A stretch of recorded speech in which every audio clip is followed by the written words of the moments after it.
all of you are bad. And I said, at least you got someone to tell that to. Because when will it change? If every leader is bad, then where are the good ones? Where are they hiding? I always tell people to let go of all the bad leaders and let them step into all those positions and be the good leaders. Then, when you ask that candid question, oh, it's not possible, I'll just say one thing. Young people in Uganda need to stop feeling entitled. Teamwork, coordination, networking starts with you. It doesn't start with the other person. That's all I can tell you. That's how you will get it.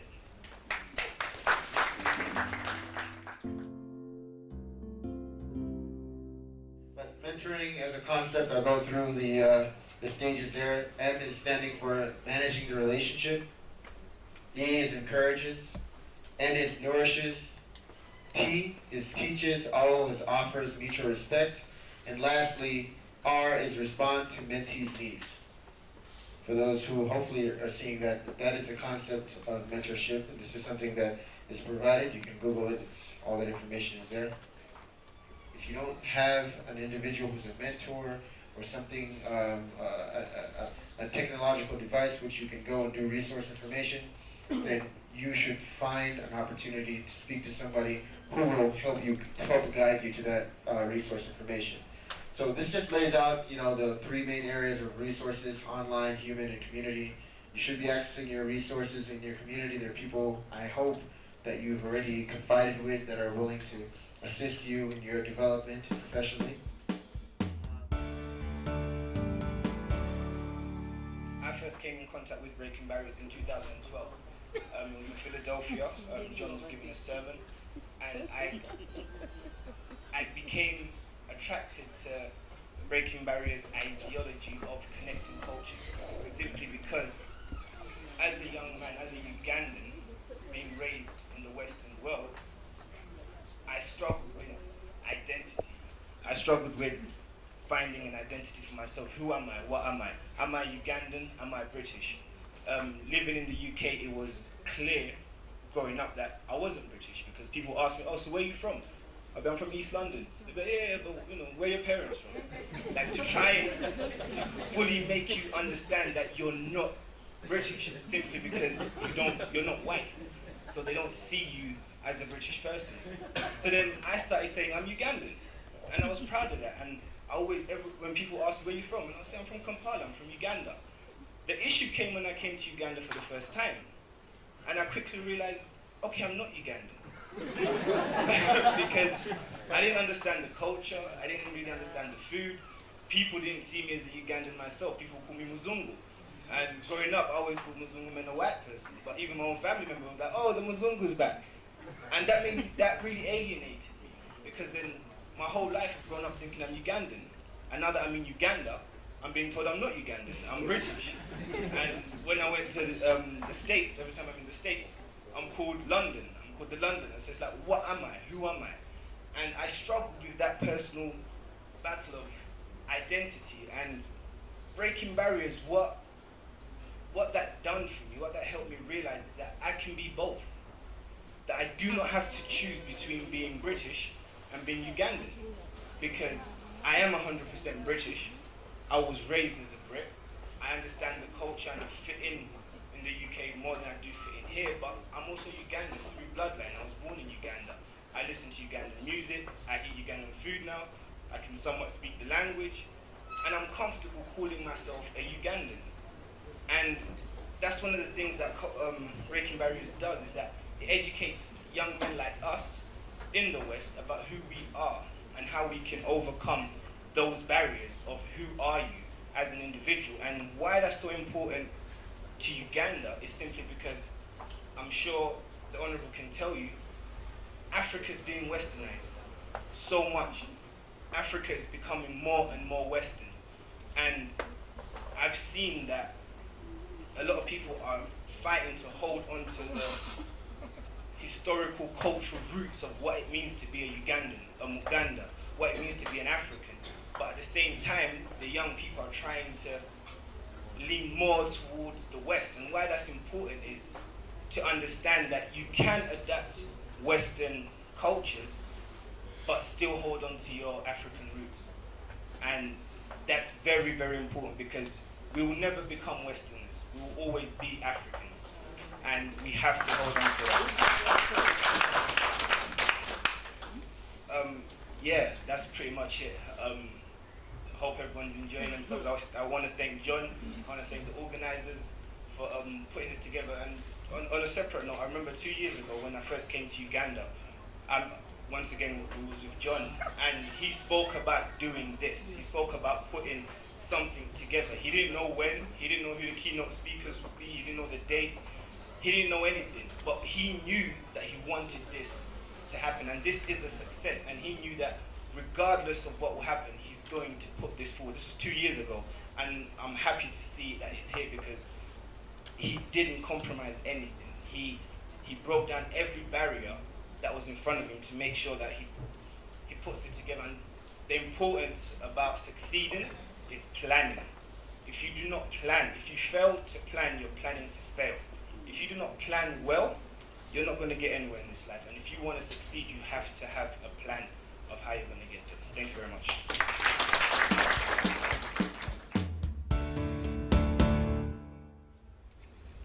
The problem is not that we can't actually live in harmony, whereby we pick some things from the Western culture and we also advance some of our values. But we are holding treasures, we are holding culture as a treasure, which is not bad. But the difference is how we treat that treasure. Are we in position to trade even a little bit on that treasure and make it more valuable? Or we are only saying we are not actually willing to part with anything, hence we don't add value to the treasure that we have. I'm not saying that our culture is not good. We have the most beautiful culture.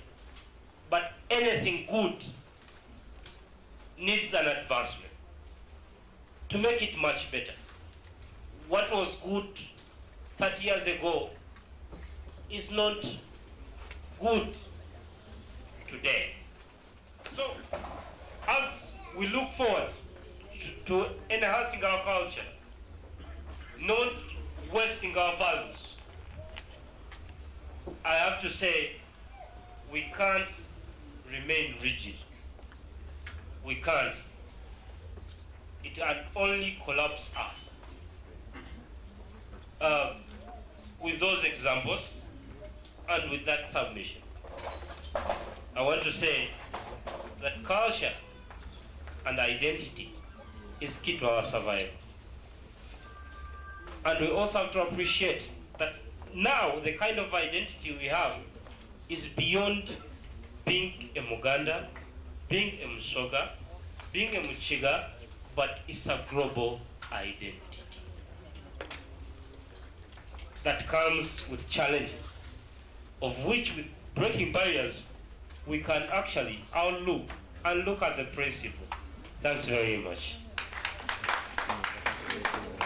Well, I want to thank you for this topic, John.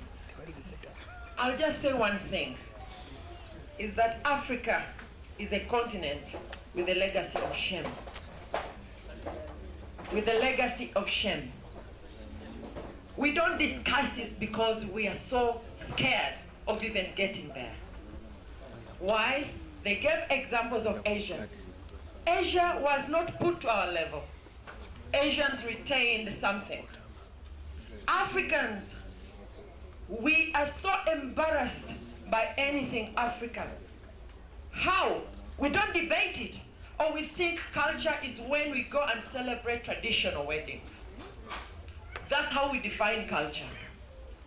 But culture of saying that we have clan systems, where our word was true, you couldn't lie, that was taken away and we can't find it, yet we are so scared to discuss it even. The difference between Asians and ourselves is one. Africans here, a person in Kampala in Uganda, will feel very comfortable in an Indian's house, even passing the Indian goat. It is okay. The same Ugandan will shiver when they think that is a traditional African worship. They don't want even to get into that house. There are two scenarios, similar. The Indian doesn't share your religion. Why aren't you scared of him? He doesn't. The African who doesn't share your religion, you're scared. And you think you're okay. What I know, I call it the legacy of shame. We are ashamed of who we are. I think we need deep reflection as Africans. And for me, I call that the legacy of shame that we carry with us everywhere we go. Thank you so much. Let's hear some of those interesting questions as well. Miss Tourism, you have a lot of work to do, my dear. My question is, about our education system. How do we manage talent development? And this is a live example. I have a friend who lives in the UK and she's a teacher. And recently she called upon us to suggest people who are in London or in the UK that are between 15 to 19 years and are in the science field, that there are opportunities for free education or sponsored education together with practical training or job placement. When do we have such things in this country? We are glad we have Honorable, maybe she will speak for us. And finally, sorry.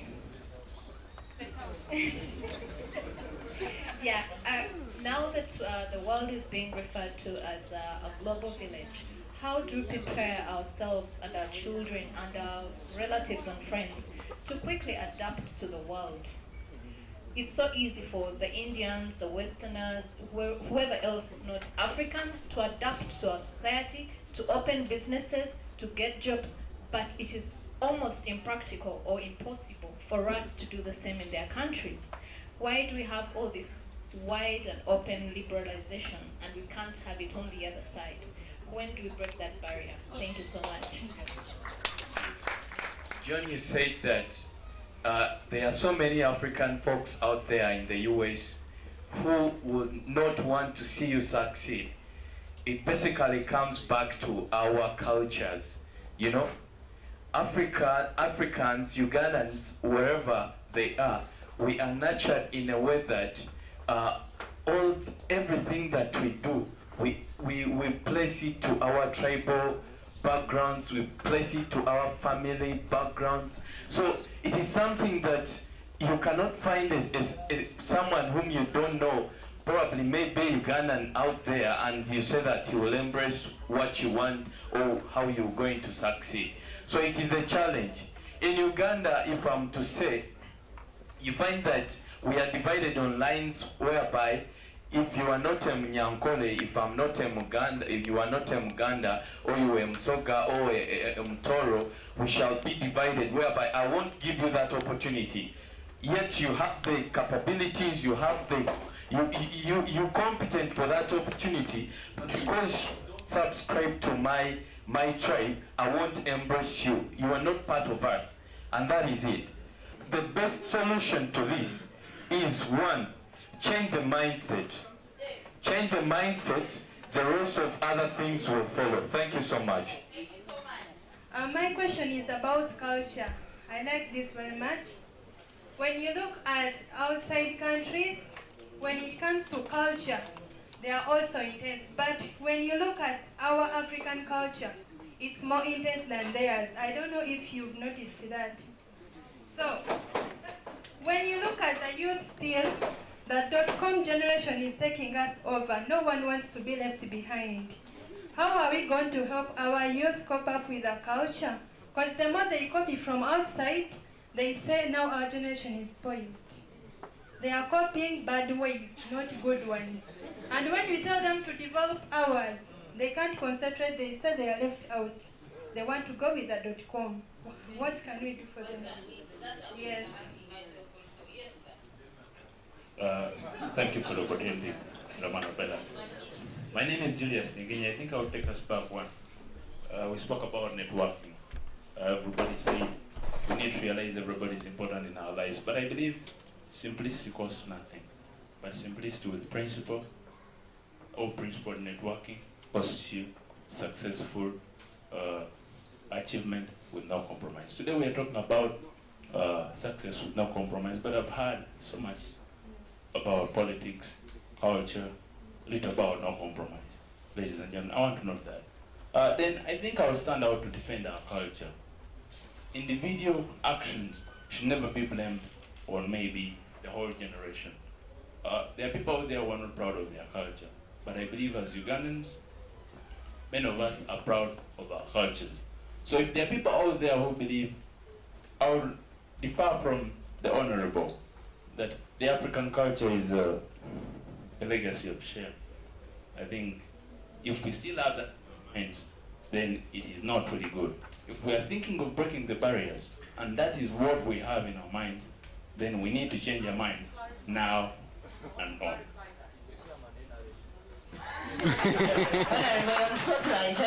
I want to clarify that we live life. We live it with a legacy of shame. When you talk about, I brought an example of how you don't feel bad to enter an Indian home who has a god at the entrance, and you feel okay. But no sooner do you see an African with a back cloth than you say, oh no, I can't enter that house. So I say now those are two legacies. This Asian has a god who is dangling in the door, and you're comfortable there, but you think you're a proud African to reject entering another African's house because you saw a back cloth somewhere. So that's why I said by doing that, we are ashamed. Because you will reject the back cloth on a door, but you are saying it is okay to enter the Indian god who is in the door. You say no problem. So when you do those two actions, you are proud of the Indian god and you don't mind, and ashamed of your own. So that is what they call the legacy we carry of shame. So in other words, Honorable, we should be more proud. Somebody was saying that how shall we not compromise? We should realize that we need one another in this global village, but we also have our own identity that makes us unique. And some of these attributes are what attracts everyone else to us, okay? Now, things are getting hotter, time is running so fast, I don't know what to do. Now, Mr. Guild President, in 2.3 seconds, can you please respond so that we get to the second, the last Amen. How section? do we get ready to be competitive, highly competitive in the global village? The answers at our fingertips. One, attitude. Use the available resources. We have WhatsApp, as we call it WhatsApp. In Nigeria, they call it WhatsApp. We have Facebook, we have Instagram, we have Twitter. For heaven's sake, you will learn how to read English, and all these are operated in all languages globally. So that is no way you can't stay in touch. And also, accept the fact that you will not be selfish and then be part and compete favorably in the global village. So it's all networking attitude and not being selfish. Thanks very much. Fantastic. Thank you so much, Mr. Guild President. And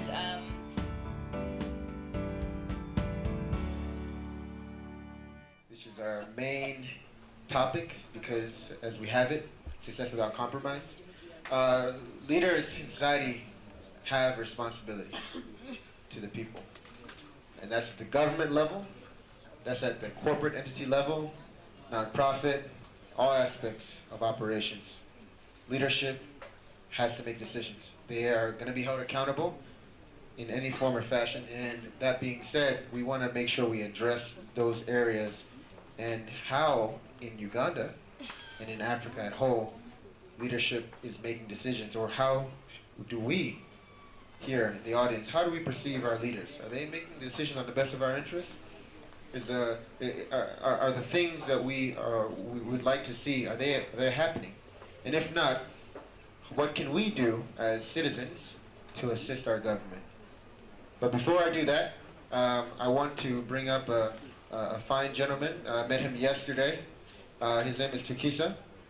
I had the pleasure of speaking with him yesterday at the World Congress. I gave a presentation there yesterday, and he spoke about the same topic and issue that I'm speaking about right now, which has to do with ethics, which has to do with corruption, which has to do with issues that affect the decisions that our leaders are making, and what can we do in order to have an equal playing field in business, in society.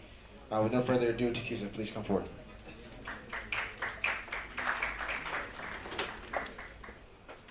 Members of, I don't know how to say,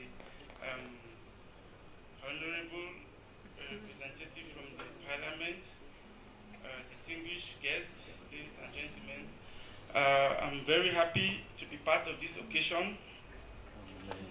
My name is Takusi So Twinkwa. I'm a Cameroonian, but I've lived in Nigeria for 1 year. I'm a member of the African Travel Association, a young professional. For the past 1 week, we have had a meeting, a World Congress meeting on Africa and on travel and on tourism. So a lot of topics were being brought up.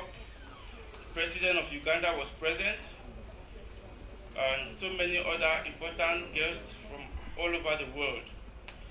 So a lot of issues were brought up about Africa, about developing Africa, but you know, I have always had a fear, and I tried to point out a particular problem, which has been the problem of Africa, why Africa cannot move forward. I think if you have to look deeply within ourselves, within other African countries, it's a similar problem. I think if we don't sort out that problem, then we can never move forward. And what is the problem? It's trust, sincerity, and honesty among us. We don't even trust our own selves. That is a problem. Europe, America, they are succeeding today because they trust themselves. I gave an example yesterday. If let's say you're in London, you know, somebody who has been there, even an African who has been there, if he asks you to sit and wait for 10 minutes, by 9 minutes, 50 seconds, you see him coming. But in Africa, if somebody tells you, wait for me in 10 minutes, you can wait there for the next 1 hour. You will not see the person. That is the problem. We should learn to keep to time. We should learn to trust one another, then we move forward. And we should also learn to sacrifice. A lot of investors are ready to come to Africa, but security, they are scared. Some have tried, they didn't succeed. From the leaders right down, we have a lot of problems. It's not like our leaders don't want to hand over power to the others, but the problem is fear of trust. What will happen to me? So if we start learning how to trust ourselves, then I believe we'll move forward. So please, my brothers and sisters, I'm sending this message to Africa, not only to Uganda. Let's teach one another. Let's trust ourselves, and let's share the trust.